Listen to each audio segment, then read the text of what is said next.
وَلَوْ جَعَلْنَاهُ قُرْآنًا أَعْجَمِيًّا لَقَالُوا لَوْلَا فُصِّلَتْ آيَاتُهُ۔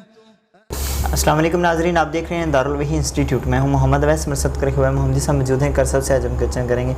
کری صاحب ہمیں یہ بتا دیں کہ خواب کے اندر میٹھی چیز یا مٹھائی دیکھنا، اس کی کیا تعبیر ہو سکتی ہے؟ وعلیکم السلام ورحمۃ اللہ وبرکاتہ۔ الحمدللہ والصلاۃ والسلام علی رسول اللہ، اما بعد، فاعوذ باللہ من الشیطان الرجیم، بسم اللہ الرحمن الرحیم۔ خواب کے اندر مٹھائی دیکھنا، اس کی میں انشاءاللہ 13 تعبیریں بیان کروں گا۔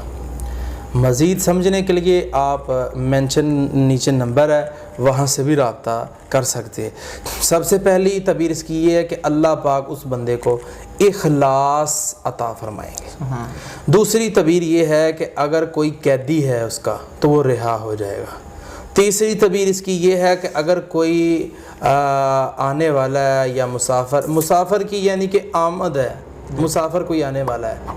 خواب میں دیکھا اس نے مٹھائی، اس کی تعبیر یہ ہے کہ کوئی مسافر ہے، وہ آنے والا، اس کی آمد ہے۔ اور اسی طرح چوتھی تعبیر یہ ہے کہ اگر کوئی گھر کے اندر بیمار ہے تو وہ تندرست ہو جائے گا۔ اور اسی طرح اگر کوئی کوارا ہے یا کواری ہے تو اس کی شادی ہو جائے گی۔ اور اسی طرح 6 نمبر اس کی اللہ پاک اس بندے کو ہدایت دے دے گا۔ 7 نمبر اللہ رب العالمین اس بندے کو توبہ کرنے کی توفیق دے دے گا۔ اور اسی طرح اللہ رب العالمین اسے قرآن کا علم سیکھنے کی توفیق دے گا۔ 9 نمبر پہ اگر وہ بے اولاد ہے، اللہ اس کو اولاد دے دے گا، اولاد بھی اس کی تعبیر ہے۔ اور اسی طرح 10 نمبر پر عمدہ خدمتگار، گھر کے اندر اللہ نوکر چاکر یا اس کے نیچے جو کام کرتے ہیں ورکر، وہ اچھے دے دے گا اس کو۔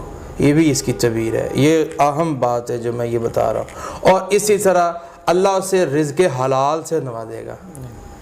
اور 12 نمبر اور 13 نمبر پر یہ اللہ اسے برکت اور نعمت عطا کرے گا، کوئی اسے برکت اور نعمت ملنے والی ہے۔ یہ اس کی 13 تعبیریں ہیں جو بڑی پیاری اور اہم تعبیریں ہیں۔ مٹھائی، میٹھی چیزیں دیکھنا اور کھانا، اس کی یہ تعبیر ہے۔ بہت شکریہ جی ناظرین، اگلے پروگرام میں پھر حاضر ہوں گے، تب تک کے لیے ہمیں اجازت دیجیے، اللہ حافظ۔ وَلَوْ جَعَلْنَاهُ قُرْآنًا أَعْجَمِيًّا لَقَالُوا لَوْلَا فُصِّلَتْ آيَاتُهُ۔